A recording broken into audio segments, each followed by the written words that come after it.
excited to have them performing this evening. A few of us on the staff here at the show have seen Annabelle a few times in concert, and she is just amazing. She puts on a great show, and so. And I make a great cup of tea. Yeah, turned up. It's on now. Right. No, it's on. It's on. Oh, is it? Yeah. Okay. So, anyways, we're just going to do a little informal Q&A. Just chat for a few minutes and give you all an opportunity to ask a few questions here and there, and then we're certainly looking forward to the show tonight. So, Annabelle, thank you so much for coming to Houston this weekend. Wow, bless you. Level almost as Richard Blade, the amazing K-Rock Los Angeles. He's a bit serious now. Yeah, I've listened to him just about every day, I think. Yeah. So anyway. Is the sound loud? Can you hear me? You're a little quiet. Talk a little Just louder. a tad. Yeah. Try that mic right there. Okay, you're fired. No, I wouldn't want to take. Is there one here? Yeah, try that one. Right. I've got an loud enough voice, I reckon. All right, thank you. It's not crisscross, because I don't like crisscrossing. Okay. You never know what you get into trouble with crisscrossing. Oh yeah, this one is That goes for soft. partners. She's right. Trees, don't ever let any tree, or trees you can't. So anyway, another Oh, there we go. There you go. discussion of the time. It's a little bit better. Yeah, So. alrighty. Anyway, so for those of you that don't know, sort of the inception of Bow Wow Wow, I suppose, came from Malcolm McLaren was manager for the Sex Pistols originally, and I guess he was looking to form a band at the time. And my understanding is, that Dave Fischel, who was a scout, talent scout, happened to hear you singing one day.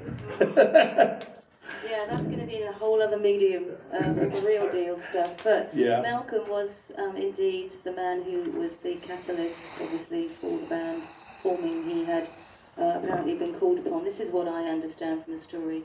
So I'm not going to. I'm only, telling it like it is, which is a song I wrote as well. Adam apparently had hired Malcolm to give him some ideas for new musical ideas, because he was an incredible ideas man, and paid him some money, and he gave him the ideas for what would be his new look and sound, and then Adam and the Ants. Ants. Yeah, of course you've heard of Adam and the Ants. Around years before I met the guys that were working with him, specifically the guitarist and the drummer, and they were the Ants. In another band, touring and paying their dues like we all have to do as we go out and play live and play all the fishing villages and, ice boxes for dressing rooms in places. But anyway, the point being, he was the catalyst, and for some unknown reason, and I don't think he was really looking, personally I don't think he was really looking for a band, but that was just my opinion. I think he was just looking for a project to get his teeth into, because he loved working with artists and doing new stuff with them. And then, as far as I'm aware, they were auditioning for singers, and I was just a girl at the school and working for pocket money in a dry cleaning establishment. Dry cleaners, not a laundrette, a dry cleaners, which you just go into, you drop your clothes in, and there's a counter. Can you understand what I'm saying, sir? Because you look really confused. Sorry, just checking, because I know I speak really quickly sometimes. I try to speak a little slower. So that was it, really. I got a job. Well, actually, I wanted to work in a cake shop, but my mother wouldn't let me. So she got me the job in the dry. It was my mother, rest her soul, that got me the job in the dry cleaners. And then Dave Fischel, he'd been coming in a while, and he heard me singing one day to Stevie Wonder, because I love Stevie Wonder. He's a great singer-songwriter and performer. He's an all-rounder, obviously incredibly huge talent, as was the Prince, God rest his soul. He passed away too. Some really incredible David Bowie, all those amazing singer-songwriter performers. Anyway, so that's how it started. I went to an audition. I took a friend along, because I was worried he was trying to get fresh with me. Yeah. That was it, really.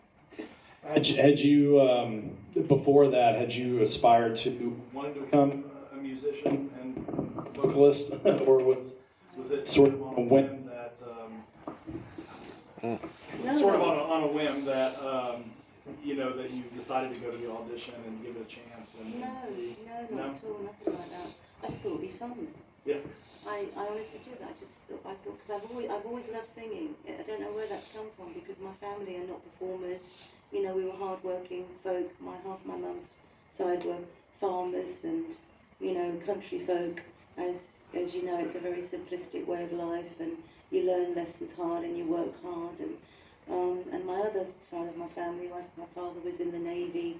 They were kind of big wigs, as it were, in political things, mainly to do with, diplomatic things. I didn't know too much about that because unfortunately, my mum and dad split up when I was 3. So anyway, that's how I began my journey with my mother, who took me back to the country where she was born and bred and brought up in London. Hence the accent, which still won't go away. Still sound like Just stay here in Texas long enough, and you'll start to get a different kind of accent. Do you reckon? All right. Okay. That sounds good. So the first hit that y'all had that kind of caught on was C30, C60, C90, Go. And a little bit of trivia that I found very interesting was that was the very first song that was ever released as a cassette single. That's right. Is my understanding. Yeah. Versus being like on a 45. Yeah, that was kind of weird because Malcolm, being Malcolm, he liked controversy, I guess, and I was already home taping. I was already, collecting songs via tape on the radio, and he was the person that wrote that song. But it was also the song I auditioned on, which is why it's very special to me in my heart. Because after 2 rock and roll numbers, it was just nice to be able to do something fresh, and that's when I got hooked to the sound of what I remember just being really rhythmic and loving the bass, guitar and drums, which I always have been listening for in music, so yeah. Yeah, it's interesting that prior to having read a little bit more history about the band and everything, that especially when I saw y'all perform last year, and having had seen Adam Ant probably within the last year and a half or 2 years, that I picked up on these similarities in the beats and things in terms of not knowing that some of that sound had actually come from members that had transitioned from being the Ants to what became Bow Wow Wow and everything, and I thought that was really fascinating. The drums and everything, were just really impressive, well done, and it had such a unique sound to it, and I feel like y'all really built upon that differently than what Adam and the Ants did, and in a great way, and really stood out separately from them and made your own sound, even though there were connections there. Of course, that's because he threw the same albums, I think, at the guys, the wonderful, incredible, seasoned and talented musicians in the band that I was first in. Adam was and still is a consummate performer and excellent live if you ever go see him, and he's almost 70, so that's to be applauded, isn't it? Because he's such an amazing performer. But that's the reason why there's that connection, because he was involved with Malcolm and he went off to do his own thing, and Malcolm remained with us for, I think it was around about a year. Okay, yeah. Because not many people know that Bow Wow really weren't together for very long. Right.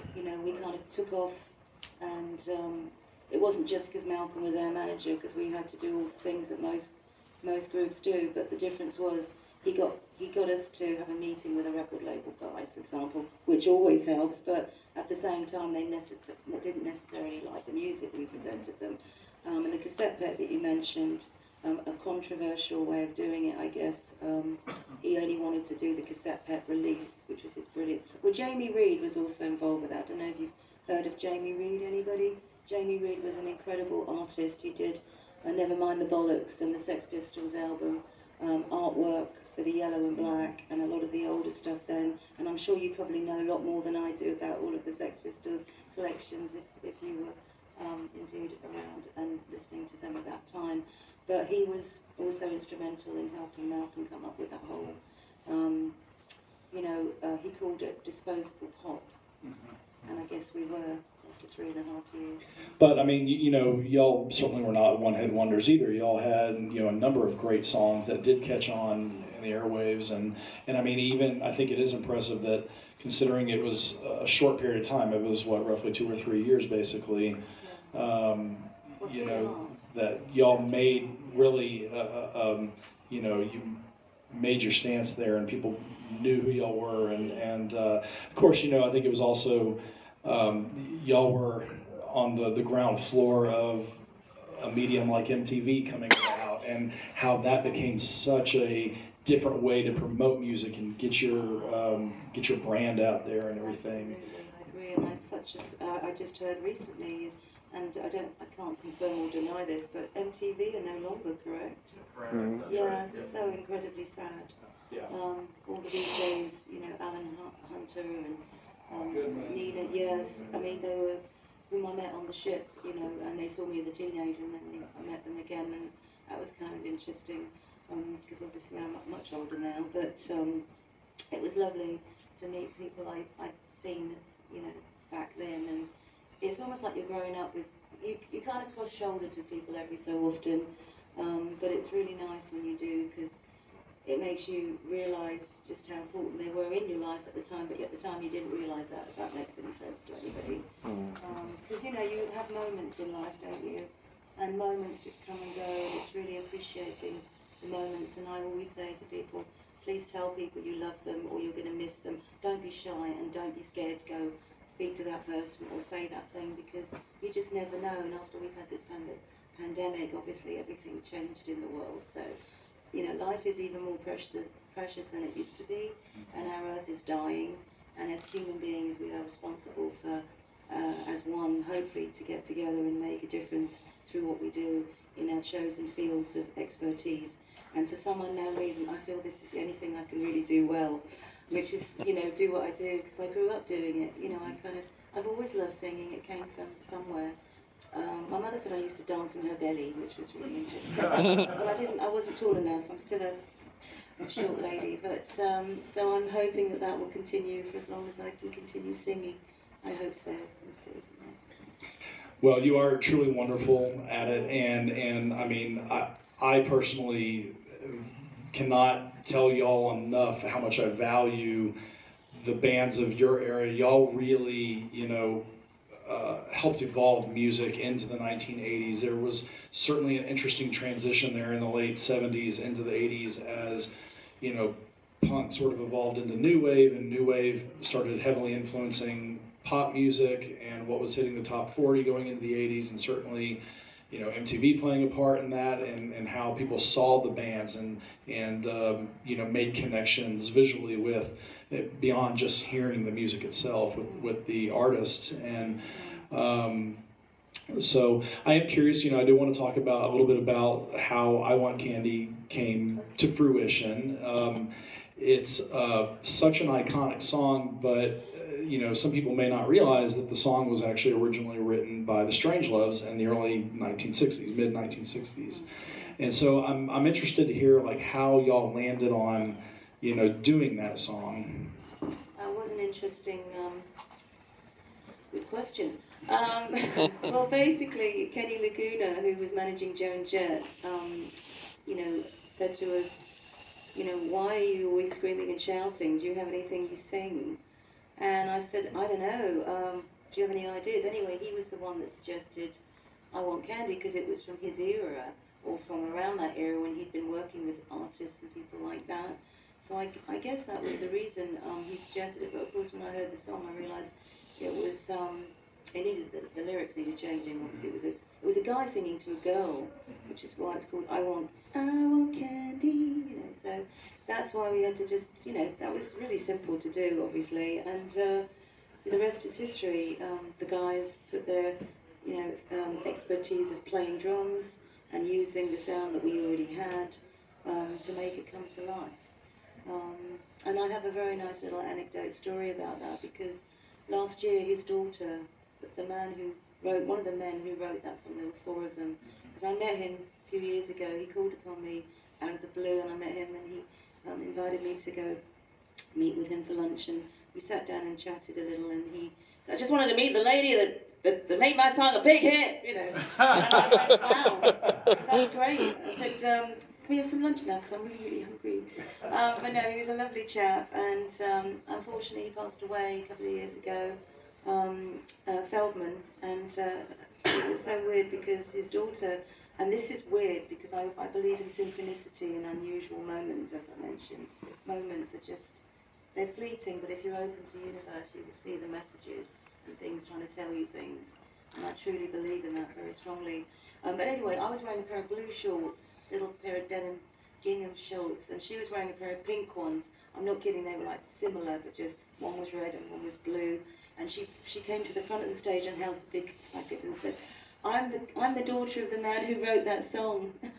I want candy. And so I naturally said, come back, you know, come on, say hi. And we took a picture. And yeah, but that was a moment, and I just thought, oh, he's up there just saying, yeah, you know, you're doing okay, you know, so it's nice. That's excellent.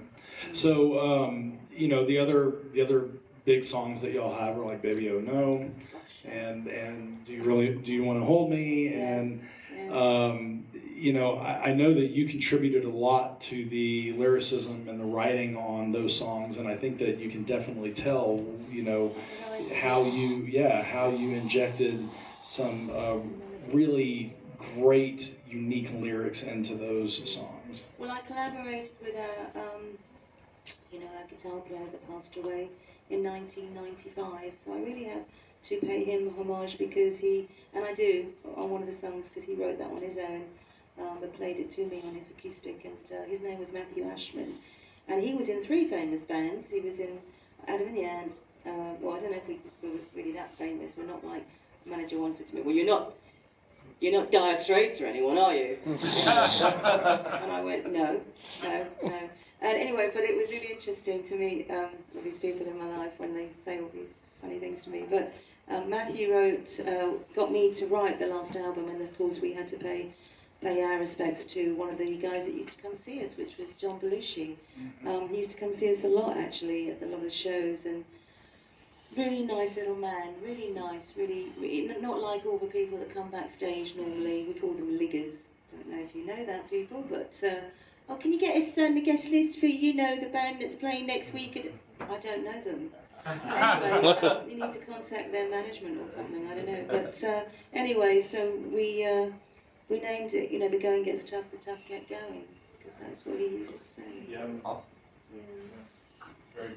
Well, I think y'all are probably one of the few bands that's ever incorporated Mickey Mouse into the lyrics of a song. It's a little difficult to do that, Yeah. right? Well, I just like cartoons. I used to watch them all the time as a kid. Big messages there, and as an avid watcher of American movies and Time Tunnel and Space 1999, and huge, you know, because I have to think about time travel and all that stuff. It's really quite incredible. But I love cartoons too, and we're just putting out messages through the work that we give. Like, you know, Avatar is a wonderful movie to watch, because it gives a really pertinent message, which is so right for this time. And he's an amazing director, James Cameron, I believe it is, and he did other movies, which I can't think of at the moment, but lots of amazing period dramas he was involved in. Oh yeah, like Titanic. And, Yeah, I was thinking one specifically with that lovely English actress, but the name escapes me. She's beautiful and brilliant. Anyway, lots of very interesting movies. I watch movies because it's my form of escapism. I guess like some people like to listen to music, you know. We all have our own personal favourites, don't we? Don't we? Yep. Yeah, we do. I would imagine that the good majority of us here are avid music and movie buffs, you know, attending these shows every year. So, outside of your musical work, I know that you've done a lot of like charity concerts. You've done a lot of benefits and things, and I know that things like animal care are very near and dear to your heart. If you want to tell us a little bit about some of the work that you've done and your interest in that. Well, it started off, that's a really, really long, deep dive into a big tunnel I don't want to get into right now, but the long story short of it is I was blessed to be able to look after animals, both cats, dogs, rabbits, goldfish, but I know they're not animals, but I always class them as, other species, and we are another species, even though we're in the body of a human. Having had an experience younger in my life, and I am getting to the end of the question, and the answer to, it's just that it's a long explanation. As souls in the body of, I know that we are given the body for a reason to help do something important in this life. That's why I think the pandemic really was a wake-up call for a lot of people, because there's so many things happening in this world that I am absolutely shocked to see and hear about on many levels. It's very disturbing, simply because we don't need to kill animals. We've come forward now. We're in the 21st century, and we really need to wake up before they all become extinct, because there's more humans than there are animals, and they're dying by the billions. And it's not just about the cruelty and the shocking, disturbing ways that they are confined in tiny little cages and tortured and raped and stuff like that. It's also to do with the amazing fact that they are such sentient beings like we are, but they just happen to be in a body of an animal. And dogs and cats, also I can't believe that they're being eaten. I mean, I'm half, I was born in the Far East. But I never ate dogs or frogs' legs, and crabs that I just put in hot steaming water and just wondering what's going on, and they die immediately. But it's just so incredibly sad that we think as a species that we are their superiors, which we're really, I have to be honest, we're not. If we haven't woken up to the fact that they are becoming extinct. I think the last rhinoceros just passed away. We no longer have them on this earth plane. So if we could just be a little bit more aware of our fellow beings, basically, I think we'll really find that there's a whole new world that we can make a difference in and to and of. And the charity work that you just mentioned, I've only touched on a few. I only go, to do free shows for charities that I 150% believe in and want to support, not because I'm looking for a photo opportunity. In fact, I really prefer not to advertise those things. I just like to be part of the production team, making the backdrop or something. Sometimes in my Buddhist organisation, I've done things like that. SGI USA, which I practice every day, Nam-myoho Renge Kyo. So I'm just very grateful that it took me 60 years, for God's sake, what a long time.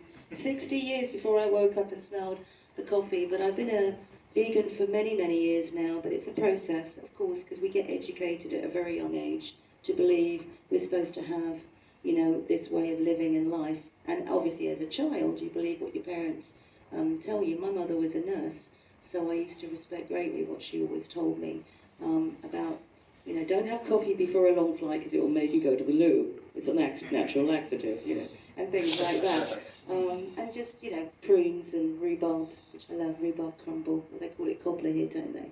But anyway, just that's a whole other topic, another forum perhaps one day. But I am truly grateful and blessed to be sitting here at the age of 60, knowing what I know, and I hope it will be taken in the right way, because we really do need to address what's going on with those poor souls in those bodies. They don't deserve that, really. So I'd like to also ask, before we kind of open it up for a few questions from some folks, if there are any, exciting projects that you're currently working on or anything that you'd like to discuss. I have a new single coming out soon, which is taking me an age, because I am an independent artist, which means you go out there and you work on everything you work on, and it goes back into the work, and I'm grateful for that. It took a long it took a long time, like I said, to get here, and I didn't even know I'd be singing at the age I am at now. I thought I'd be married with lots of kids and, having a white picket fence is what I used to dream about, or being an air stewardess. That was actually the vocational call that I felt when I was younger, because I just like the idea of travelling, but ironically enough, universe brought me into the world of music and some film stuff I've done too. And I'm answering your question, just give me a second. Being an air stewardess is a really hard job. I mean, I can't believe the amount of hours they spend on their feet, and I have bunions just walking around here. But I have to tell you, not just because I was walking around here, it was lots of places I was walking around the last few weeks, because I just came off a UK tour, and Heathrow love to make you walk. That's one thing I have to tell you. Be prepared to walk lots of terminals when you arrive at Heathrow Airport. Sorry, the answer to your question was? No, it escaped me. Yeah. What was the answer to that question? Just, if there were any current projects that you're working on, you've got a new single coming out. Yeah, EP. Well, I wanted to release 2 or 3 by now, but I couldn't get it together because of all the stuff one has to do. I don't have a manager right now, which is fine. I love having the agent I work with, and all you need is a good agent, a good group of musicians, or I call them people, just a team. We're like the A-team. It really is an A-team. Everyone you travel with, it's like going on holiday with the wrong girlfriend or boyfriend, or you know what I'm talking about, in the early days, when you went on holiday and you thought you were so gung-ho in love, and then you go, oh my God, what a nightmare. Just watch The Heartbreak Kid, you'll know what I'm talking about. And he got married too quickly, and it's true, you need to give it at least a year before you get married to anybody. But anyway, the point being, I have new projects on the horizon, and I also have something else I can't discuss right now because it's not been given a release date, but it will answer some of the questions I didn't answer today in a roundabout way. But I hope people will enjoy understanding my whole life and where I came from, because I never take it for granted, being a country girl at heart, and I always will be. It's about the simplicity in life and the simple things in life. You don't need, money to make you happy. You just need to have your heart in the right place. And hopefully people feel that when you go places and do stuff. Hope so, anyway. Well, I guess I was going to see if we've got time for a few questions. Okay, we got a few questions. So we'll just start here in the front row. Make it easy. So, love you. When Bow Wow Wow was coming out over here in the States, Yeah. MTV and radio highlighted the fact that you were very young. Mm. And so I'm just curious if you feel like you had a different experience, and you mentioned Adam Ant is in the 70s, and a lot of fans of the 80s, when I've seen them recently, they're in their 70s. Mm. You're a bit younger, so do you think your experience was unique because of your age compared to maybe some of the other contemporary acts? Definitely. Yeah, Definitely. I don't actually know how they do it. I mean, even Dave Wakeling from the English Beat, who I had the pleasure of doing a support tour with in the UK, which is grueling, it's hard in the UK. I'm trying to answer the question, sorry, just bear with me, I'm looking at all the different sections of it, because there's a myriad of answers, But yes, I do believe I did, because I wasn't, I didn't go, you asked the question earlier, I didn't go to a dry cleaning establishment. I was earning pocket money because my mum couldn't afford to pay us any money.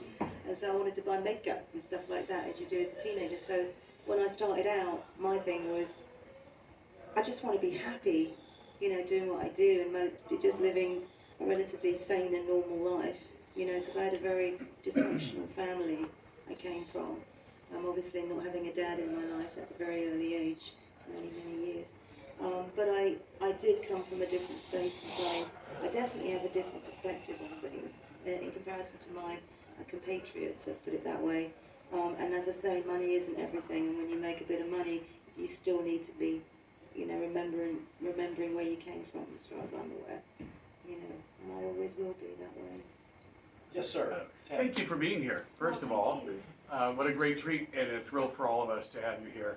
And that you still love and have that same passion. Oh, yes. You might think that's I like what you were saying earlier about all the different things were happening at that time, the explosion of music. To me, it was like the late 60s, mid-late 60s, lots of 2-minute pop songs, so many great pop songs, 100 different, styles of music, genres. Then the 70s got into more laid back, the long jams, progressive, whatever. And then that infusion started. And I think it kind of started for me in the UK with Elvis and with Nick Lowe and all those guys. And then Chrissy Hynde went over to see them and all the melting pot and the Clash, of course. So when you were there, your peers, you're working on your career, things are happening so quick, you almost don't have time to be a music fan.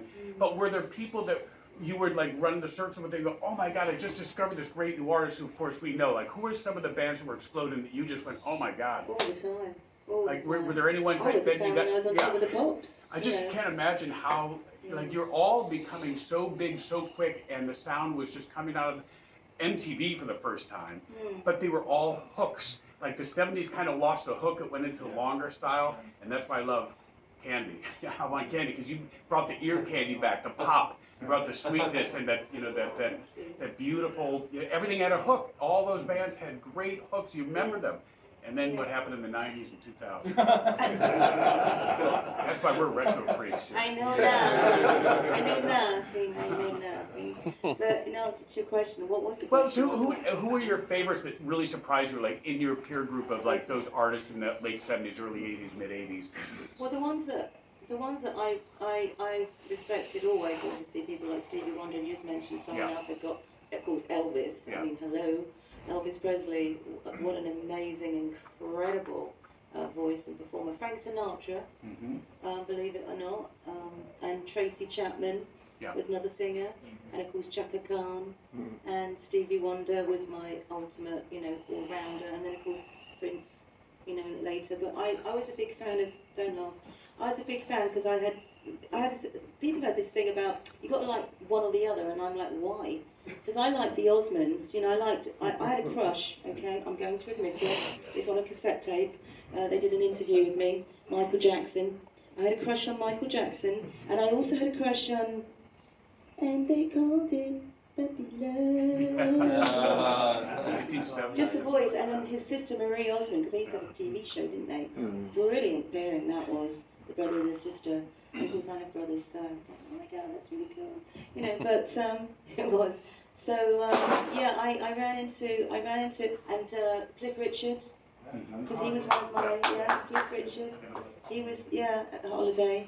I mean, it was people like that, and various other people that I can't remember right now as we speak, because there's so many things running through my head. But in your era, you had like suddenly this explosion now of female singers again, and discovering Annie Lennox and Alison Moyet and different people. Right. And one of the most criminally underrated, overlooked people is Joan Armatrading. Do you have any experience? Oh God, with of her? course. Me, Myself and I. She's my favorite. Oh my God, yeah. I was singing their song in my mum's living room. Yeah, and Gloria Gaynor, I Will Survive. Yeah, that was one of my favourites, believe it. In fact, Malcolm asked me to sing for him again after I had the audition when he came over, and I sang that song for him. Wow. And he was like, why are you singing that song? He was so not impressed. It was really annoying, disappointing.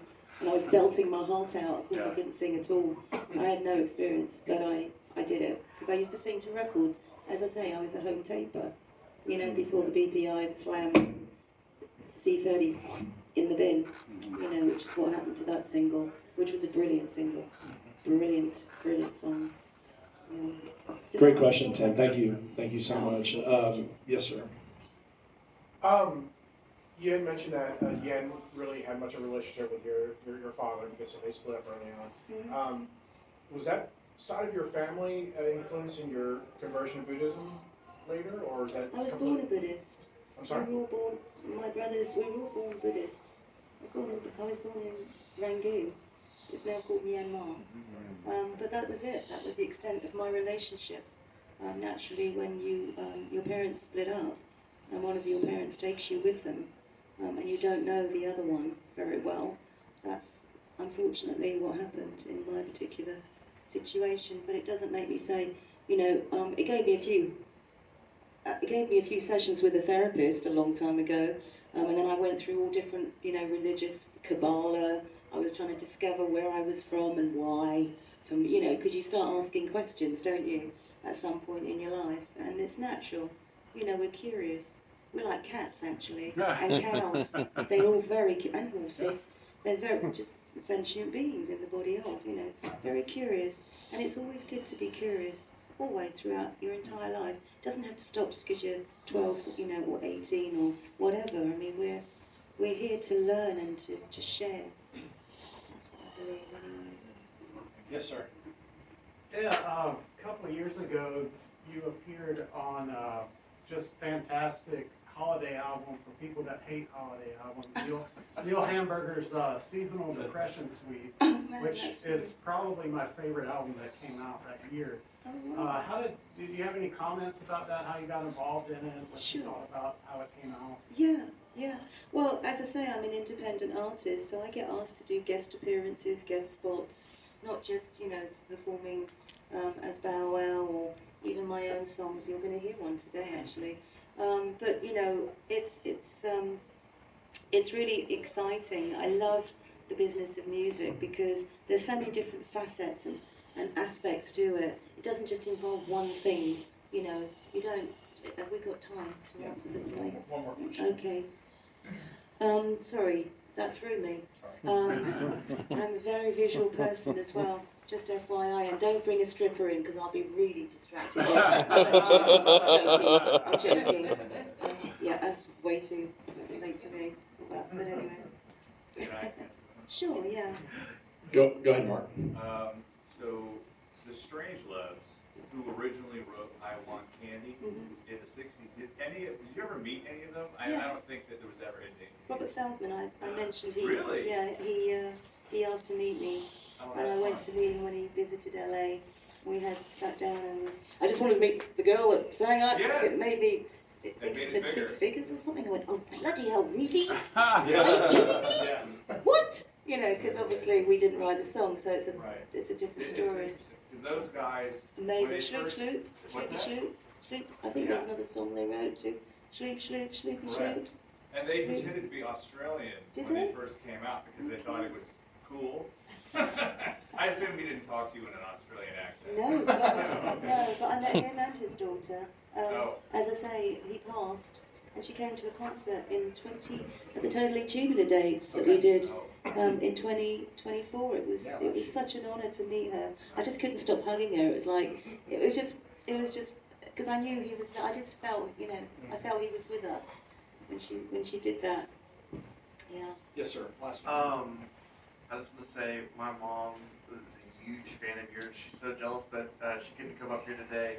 I have a Polaroid at my house of her dressed up in the 80s as you for a Halloween party. I wanted to ask you because, like, I grew up watching MTV music videos with my parents, and you know, nowadays, while there are still some like new music videos coming out from artists, the high production value ones are just like gone. Like, kind of lost out. Like the age of like Michael Jackson videos, your videos, those are never coming back. Do you feel like the music industry has lost something now that they've kind of moved away from the music videos? That's a very good question, and I would agree with that theory. I do believe that the art of making music and just being a creative person without using technology to help you sing in tune or play in tune or, you know, loop the loop, the loop, loop, loop, as Prince said in a song once. It's just sad because music is meant to be live, you know, and I also find it a bit disconcerting when people come to our shows and just stand there the whole time without participation, because, you know, the idea is you're going to a live event for live music. I mean, it's up to you if you want to film a few songs, but it's like doing a documentary when you stand there going. I actually start hiding behind the watching the musicians. show I'm quite through your amusing, phone. actually. What's that? Watching the show through your phone. I see so many people Well, they don't do that at participate, concerts, and they you don't know? seem very happy when they do it, and they seem a little grumpy, to be honest with you. You know, when I went to see a show, like James Brown once said, if you don't sweat, you're not working hard enough. And I'm a huge fan of James Brown, of course, as well, and all those amazing Motown artists. I mean, those were the real singers back in the day for me. I was thrown a Ronettes album to listen to because I'd never heard of the Ronettes. Can you believe that? But and a French girl, forget her name, but you know, it was always about the melody and the lyric for me in any song anyway. Like I said, and they called it Puppy Love. So, you know, and then you've got the crazy horses, wow, You know, someone actually got me, I can't believe I went to the UK to do this tour recently, and someone actually got me, they must have sat there listening to all the interviews I ever did, but he got me this thing with Crazy Horses on it, and a Stevie Wonder album called Songs in the Key of Life was the best, and Inner Visions. And messages are everywhere. Messages are everywhere. We just have to wake up and smell the coffee, as they say, or the tea. Yeah.